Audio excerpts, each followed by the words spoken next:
Roll for perception. The excited voice called out to me from inside the darkness. I was sitting in a hardwood seat with something cold and solid pressing against my left wrist. In my right hand, I felt a strange, small object. It almost felt spherical, apart from the many small edges that were around its outside. Well, aren't you going to roll the dice? The same voice said from within the blackness.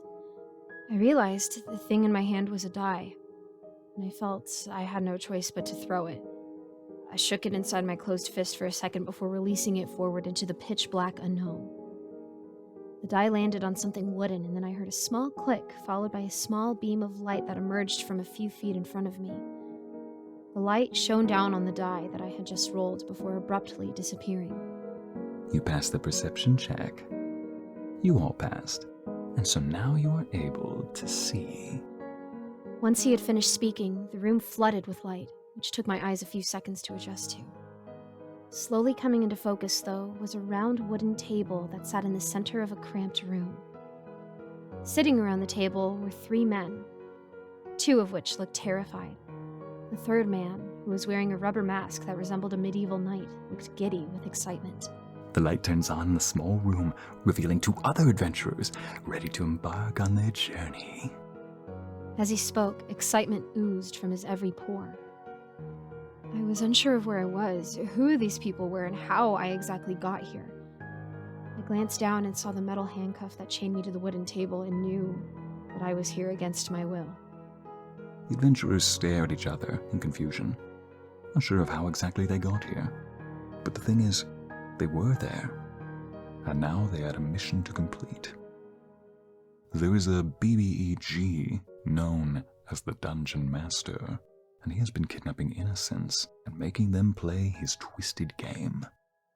The heroes were meant to stop him, but during their quest, they too were taken by the Master and were now forced to play his game.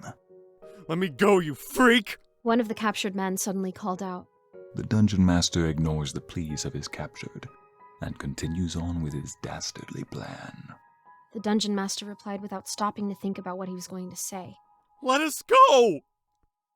Well, if you really want to convince me, you'll have to roll for persuasion. The Master said before letting out a slight chuckle. The man stared at him blankly, and so the Dungeon Master moved from his place at the table and walked over to him. He was holding a small die in his hand, and he placed it into the captured man's hand. Now roll. The DM said and mockingly mimed throwing some die. The man, realizing he didn't have much of a choice, threw the die across the table. It clacked down onto the wooden surface and bounced a few times before coming to a standstill. The DM craned his neck and looked at what the die showed. He smirked when he saw it. A 6. I wonder if that will convince the Dungeon Master to let you go.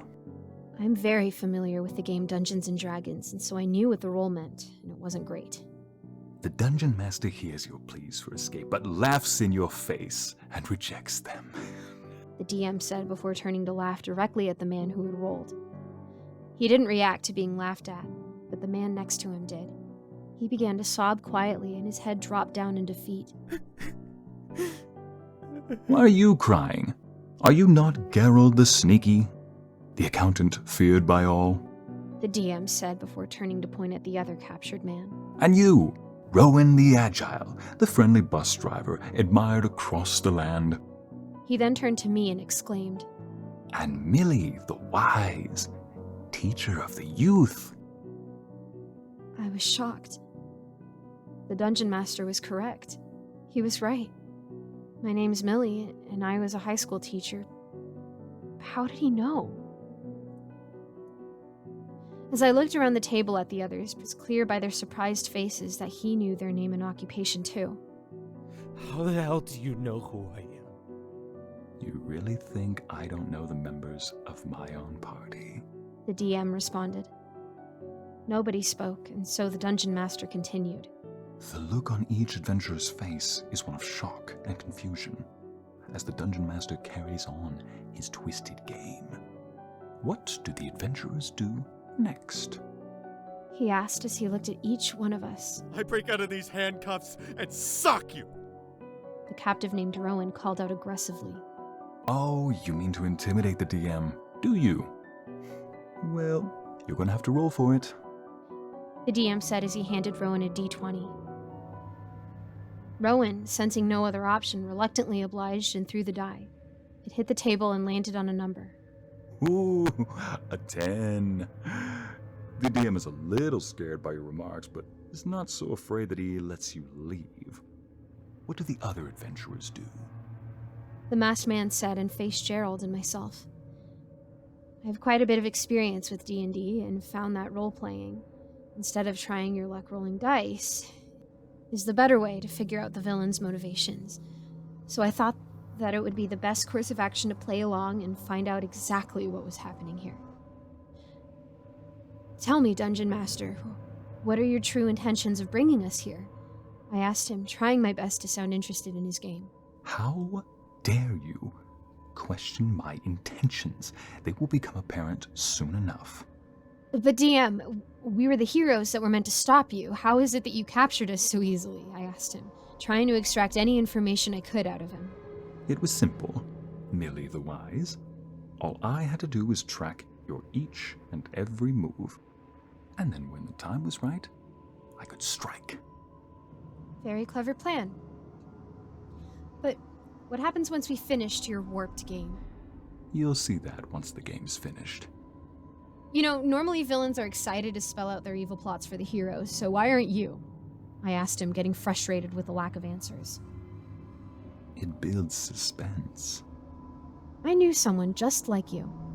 He was a part of my school's D&D club, but no one ever wanted to play with him because he always had secret plans that went against the party. In the end, I had to kick him out of the club. So, I've dealt with people like you before. Enough! I have had enough of you all questioning me, of you all not playing the game properly. He then picked up his own die and rolled it on the table. The DM uses a surprise attack against Millie the Wise, and he rolls a 16, which is more than enough to beat your armor class. I saw the DM quickly whip his hand down and towards my thigh. A sharp burst of pain shot through my leg, and I let out a grunt of pain.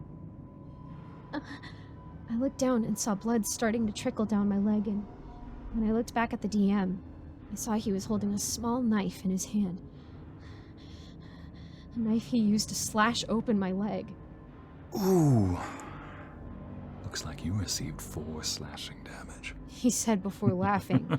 It was at that moment that I and the other two realized just how twisted this game really was. Now, all roll for initiative. That's right. You get a chance to attack me too. I knew I would have to as well, but I had to get over the shock of getting sliced open first. After a moment, I too picked up the dice and rolled. The DM excitedly looked at what each of us had rolled and then gave us the results. Gerald, you first. Then Rowan. Then I attack. Then Millie is last. Gerald picked up his d20 and rolled it onto the wooden table. It landed on an 18. Well, well, well. Look at that. You get to attack me. With what? With whatever weapon you have on you. Check your pocket. I don't have anything on me. Well, that's just too bad. All adventurers should come prepared. Rowan, you're next. Rowan lifted his die, hand shaking as he did, and rolled. I'm sorry. You only rolled a 3. That doesn't get past my armor class. Rowan let out a sob, and I felt my own fear rising. It shouldn't have been surprising, but the game was rigged against us. The chances of getting out of here alive were getting slimmer. My turn. This time, I aim to attack Rowan, the Agile. The DM said, throwing his own dice onto the table. The tension at the table grew, and I felt my own heartbeat increase, even though I wasn't the one getting attacked this time.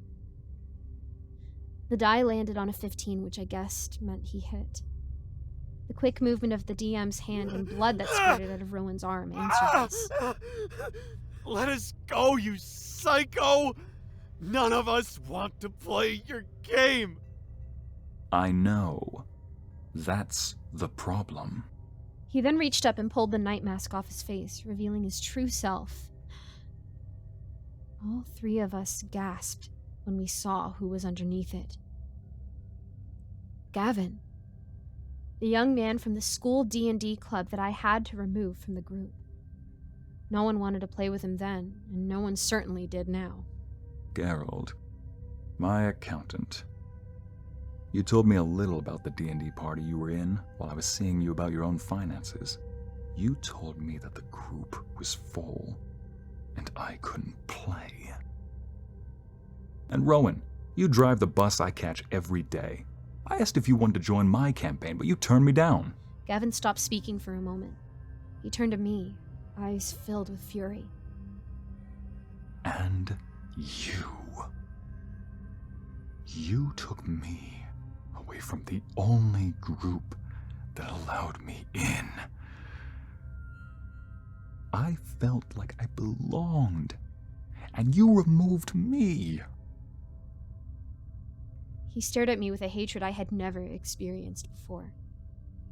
I already knew how dire my situation was, but I felt any hope I once had died out. There was no possible way I would be allowed to live.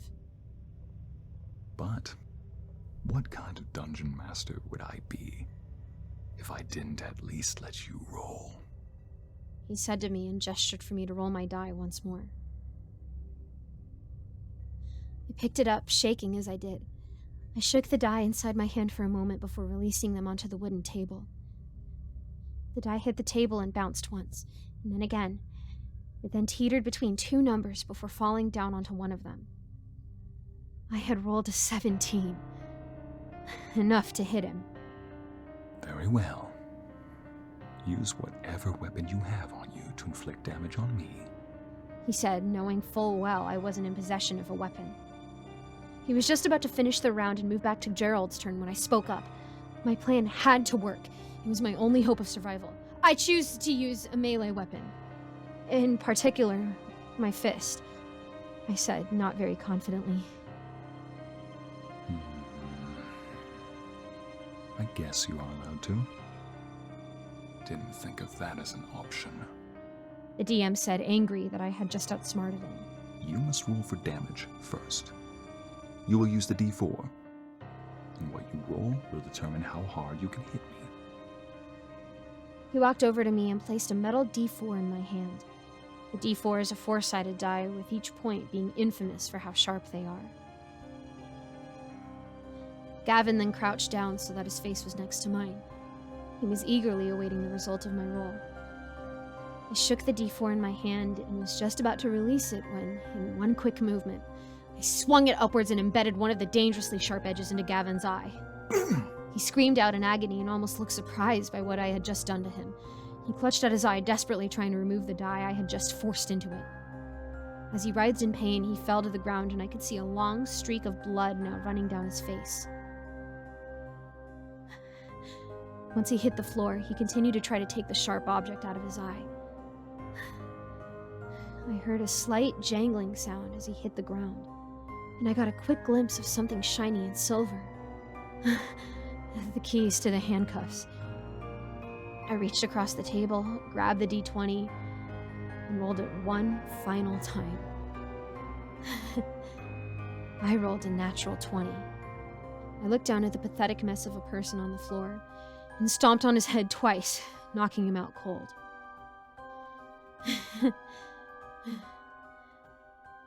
Critical hit.